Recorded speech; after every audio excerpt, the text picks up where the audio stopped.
Thank you everyone coming tonight. I really appreciate it. I'm working on a new book, and it's something that I hope will be useful. And I'm going to use tonight to kind of beta test some of those ideas in those books. So I would love to have some feedback.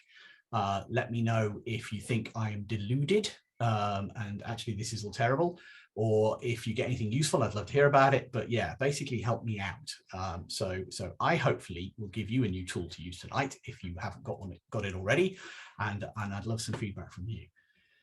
So before I get into this, let me kind of prep this up a little bit. So I've been working for a long time, as you can tell by the grey beard, and I've worked for a lot of different companies in that time, and I've never really fully understood what they meant by strategy. So in my 20s, I worked for CompuServe and AOL. Both of those companies talked a lot about strategy back in the sort of late 90s, early 2000s. I was never really sure what a strategy was, but when they told us what they were, they basically just told us mission statements. And I didn't really think that a strategy was a mission statement. I'm sure there was more to it than that, but I didn't know what it was. In my 30s, I worked for Electronic Arts and British Gas, and the only people I heard talk about strategy in those organizations were other engineers who seemed to think we needed a technology strategy. I never heard an adequate response to those calls, but I also didn't really know what a technology strategy was or why we might need one. At the end of my 30s, I published a book called Next Gen DevOps. My book was a reaction against a movement in DevOps that was gaining traction at the time, where some developers thought that DevOps was just about continuous integration and deployment. In my book, I laid out a case that DevOps was a lot more than that. It was about running products, and also about the fact that we used products in order to build those products, and products like CI/CD pipelines, infrastructure as code. If that doesn't seem very insightful, it was 10 years ago, so give me a break. And the idea seems to have caught on, so it's not too bad. But what was interesting was that was a strategy book. Now, it's a terrible strategy book, don't buy it. But I didn't know it was a strategy book at the time, but it turned out, now that I do know a bit more about strategy, it was. But it wasn't laid out well as a strategy book.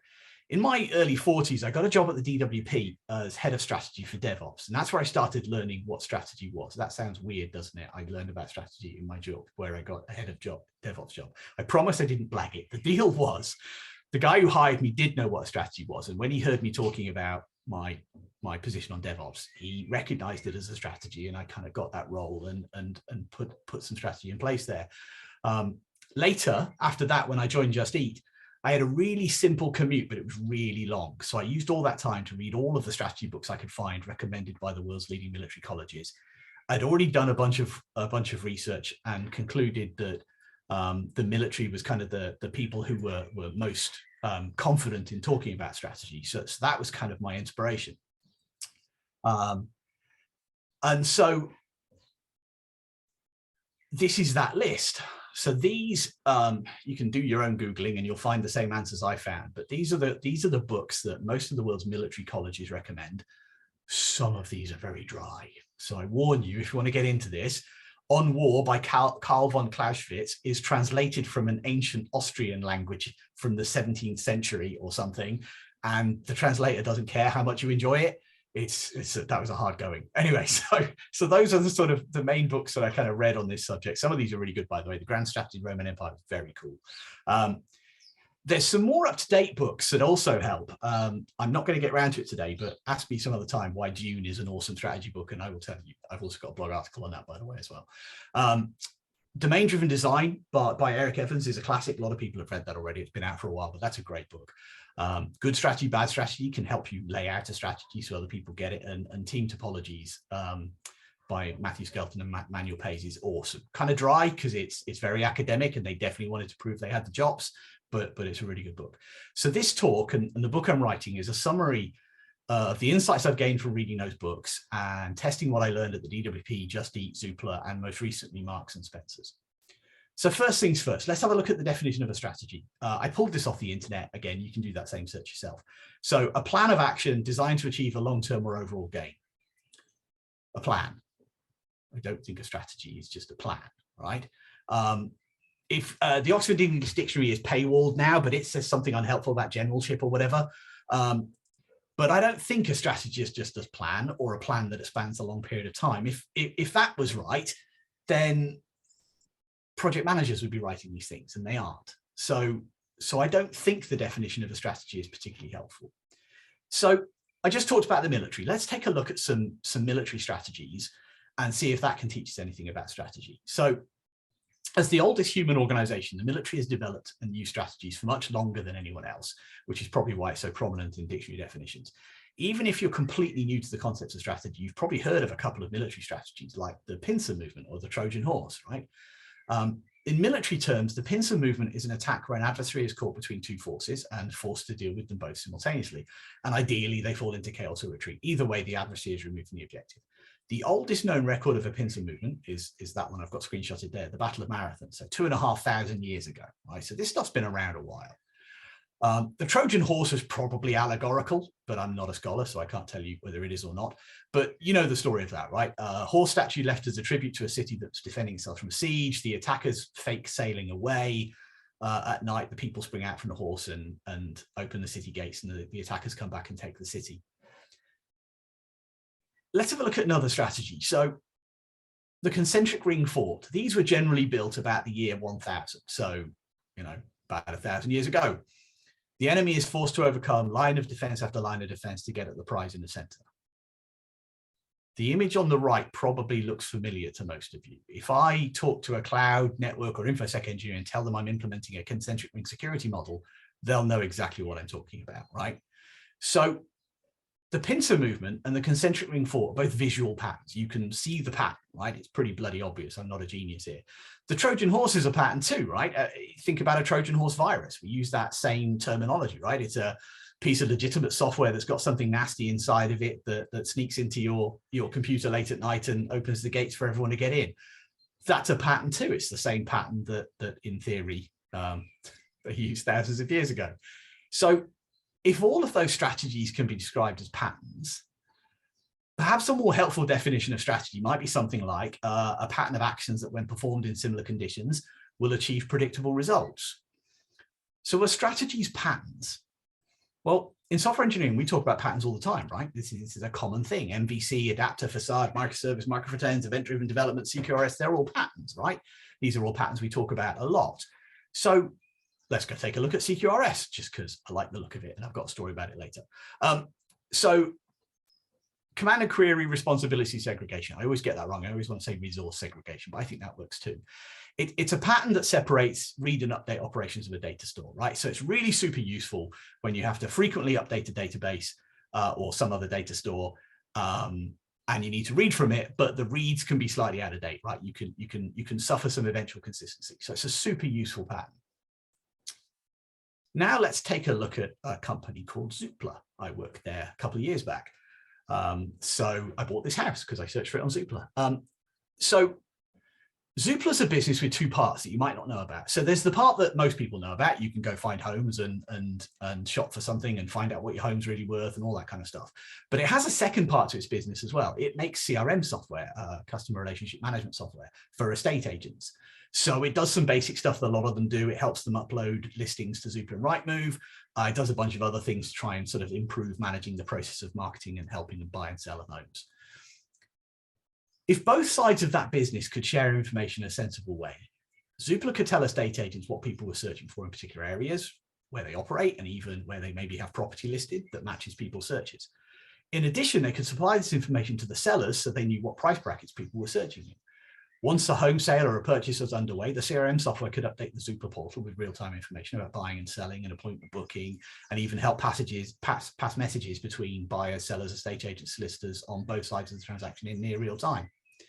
If you've got experience of CQRS and event-driven architectures, you can probably imagine the pattern that could enable that. So are EDD and CQRS they're both software patterns, but are they a strategy? So I think it could be in a situation like this, right? Now, if you're skeptical in the audience, and I hope some of you are, you'll probably point out that's an architecture and not a strategy. I'd agree with the first part. It is definitely an architecture. I'm not going to argue with that, but I think it is a strategy, because to actually be successful, this isn't just a technology or an infrastructure exercise. The whole business needs to be brought into this strategy. Sales need to sell it, marketing need to market it, product managers, designers, engineers on both sides of the business need to agree data formats, permissions, rules. Data teams need to report not just on how each side of the business is doing, but how they're working together and what success can be attributed to that collaboration. But does that mean that all patterns are strategies? I don't think so. I think there's something about the scope of the problem that means something passes from merely being a pattern to something being a technology strategy, and probably further for it to be considered a business strategy. So are strategies just patterns then? Is strategy another word for a repeatable pattern of actions? No. I'm going to skip ahead a little bit, but if you read Good Strategy, Bad Strategy, one thing it makes clear there is that in order to present a strategy well, you need to describe the problem. So it isn't just the pattern, you also need to describe the problem. So I've written a mission statement having badmouthed them at the beginning of this. But if you take that case that I've just been thinking about, if we wrote something like, we're inside Zoopla, we're the CTO, and we write something like, Zoopla will take out the uncertainty of buying and selling homes by keeping sellers, purchasers, their estate agents and solicitors informed about the needs and actions of all parties involved using a cloud-based event-driven architecture. Is that a strategy? Well, I think it is. We've got a problem statement, including who has that problem. We define a pattern that can be used to solve that problem. So let's use that and evolve our definition a bit more.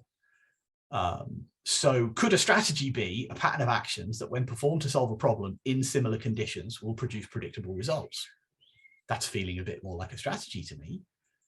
Certainly if I'd have heard that definition in my 20s or 30s, I might have had a better bloody idea of what CompuServe and AOL were going on about. So this is the point where my first question, which, answer me in the comments or later, does this sound like a strategy to you, or have I been spending too much time on my own? But that's something I'd kind of like some of your input into. So now we've got a working definition of a strategy. Let's take a look at some other military strategies to see if we can identify patterns and modern uses of them. I am going way back in time, right? So I'm using something called the 36 Ancient Chinese Strategies. You can look them up on Wikipedia because 2000 years is just about enough time to get out of copyright in this century. So they are free. You can read them and you can see them for yourself, but I'm going to take a look at a couple with you and we can kind of talk it through. But it's a great place to start getting your head around simple strategies, because warfare 2000 years ago was a relatively simple affair. So the first one I want to take a look at: deceive the heavens to cross the sea. Mask one's real goals from those in authority who lack vision by not alerting them to one's movements or any part of one's plan. If you're a principal engineer, you're either blushing or laughing right now, because we do this shit all the time, right? So some dude in China 2000 odd years ago wrote this thing down as a strategy. And I know for a fact I've done this, if not every week. So yeah, there's a good start point there, right? We've got a basic strategy that's thousands of years old, and we're using it today in technology. So there's a clearly distinguishable pattern. I'll give you an example just because I want to at least fake that I'm being reasonably academic about this. So there was a pattern back in the 2010s when the cloud first started gaining some real maturity, where companies or dev teams rather that were operating in companies that still used old school ops teams and servers and all that kind of bad stuff would sign up AWS accounts to get their stuff working in a sensible way while they negotiated with those ops teams. Classic case, right? So that's an example that most of us should have seen. If any of you started working after the late 2010s, I can't help you. So let's look at another. Loot a burning house. When a country is beset by internal problems such as disease, famine, corruption, and crime, it's poorly equipped to deal with an outside threat. Keep gathering internal information about an enemy. If the enemy is in its weakest state, attack them without mercy and annihilate them to prevent future troubles. This one's not quite as obvious as the last one, but let me tell you a story about this one. So this is from my time at Just Eat. So Just Eat, late 2016, were having reliability problems, full platform outages. They would disappear for 6 hours at a time. It was not a good look. And that was one of the things I was asked to come in and help with. Just Eat was such a major player, I don't know if it still is, but it was back then, that when Just Eat had an outage, everybody else had an outage because they couldn't handle the bow wave of customers coming off the back of that outage. And as a result, none of the restaurants were getting takeaway orders from online. It's a huge impact to the industry, right? So this wasn't just Eat screwing up. This was an entire business problem. So Just Eat was a microservice architecture. Even back then, they were pretty advanced. The teams owned the products and the services, but no one kind of owned the platform as a whole, right? So So while a team might have a problem within their service and work to resolve it, there was no one who could represent the platform's interest to try and push for a sort of more permanent resolution. One night, the search team had a really esoteric problem. Took them out for a long time. The whole platform was out for 6+ hours. This was peak time on a Friday. And that lost millions of pounds worth of business. Because these problems had become common, we had a policy of making the teams do presentations to the whole technology part after a problem like that. The code base was very similar. It was all C#. It was all running on EC2 instances, all that kind of stuff. So the idea was, if someone could share what their problem was, then the other teams could all benefit from it and improve their services. So we didn't just do it to punish them. We also did it to punish them. Everyone hated doing this, as you can imagine, right? Just Eat was a big place. You can imagine telling everybody why you screwed up and lost us millions of pounds worth of orders. So after this outage, this particular one, I caught up with the engineering manager for search. And I suggested he implemented a kind of pre-cached offline search capability. He'd previously knocked back ideas like these because from his perspective, there was no way to force teams to use it. He had an API, everyone could get to it. How could he force people to go use the offline coffee or whatever? But he was suffering, right? His house was on fire. He put up a little fight, but I told him, basically, I'll tell everybody else that if they don't consume your client app so they can use your offline copy when you need it, that they'll be the ones presenting as to why they just used the API and hence are responsible for a massive outage. Like I said, he was in pain, he bought it, we implemented it, we got it across, and search never went down again because there was now an offline pre-cached copy, right? So the key there is the pattern is to look for a vulnerable point to solve the problem. Up until this outage, several of us had suggested this type of approach. It wasn't like I was suggesting anything new or innovative. But at each turn, we got pushed back because the teams just didn't think that's this way. They'd all become used to moving fast and breaking stuff. This was the price of innovation. Well, the price of innovation got too high. One of the reasons why I pulled this strategy out isn't just the story, but also this strategy specifically talks about enemies. Our enemies in technology are the problems we face, right? Our adversaries are not other people or other teams or other companies. It's the things that are broken or the things that are difficult or the things that are blocking us, right? And one of the tools I want to give you tonight is, if you ever look at any strategy, military strategies typically, and they talk about enemies or adversaries, just replace that with the word problem, and you will find a way to be able to use that in your life, right? So let's get a little more advanced. Let's combine a couple of strategies. So again, still going through the 36 ancient Chinese strategies. Remove the firewood from under the pot. Take out the leading argument or asset of someone, steal someone's thunder. This is the essence of the indirect approach. Instead of attacking an enemy's fighting forces, direct attacks against their ability to wage war, literally take the fuel out of the fire. And borrow a corpse to resurrect the soul. This is my favorite one because I'm a closet goth. Take an institution, a technology, a method, or even an ideology that's been forgotten, discarded, and appropriate for one's own purposes. So I've got a story about this one. Let me talk about this one for a second. Again, from Just Eat. So after we had fixed a lot of those sort of small problems in each of the teams and we put various mechanisms in place, the key was to then fix the root cause. The root cause of a lot of this stuff was that while Just Eat had built microservices, they had fallen into the trap a lot of people do. They'd got excited about writing code and hadn't checked the underlying data model. So they were still using a single central Microsoft SQL database that was at the root of all of this stuff. So what I needed to do was to get them out of that thing. I want to use an Elon Musk quote now, and don't think I idolize the dude, but he does occasionally say things that are smart.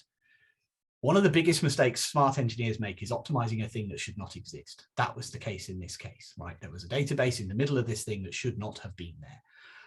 So to solve this problem, I found an old messaging library that Just Eat had written. You can actually find it on GitHub. It's called Just Saying, if you're interested. It's an open source messaging library for C# to talk to SQS and SNS. It had been partially implemented at the time, but the initiative had lost momentum when the guy who was writing it had been promoted to a head of.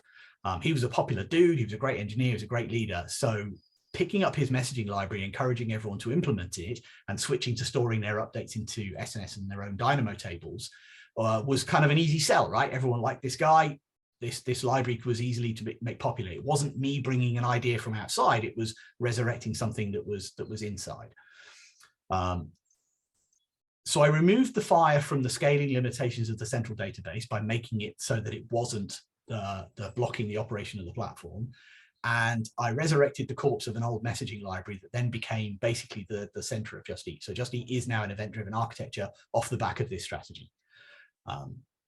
So I hope you can see there, by replacing that word enemy with problem, we can just reuse these things for modern conditions. So if a definition of a strategy is a pattern of actions that when performed to solve a problem in similar conditions will produce predictable results, then let's take a look at the conditions, because that's the next thing we need to bear in mind. So again, I'm going to go to another 2,500-year-old book, Sun Tzu's Art of War. I know this is a horrible cliche. I've got 3 copies in this room alone. That's how it goes.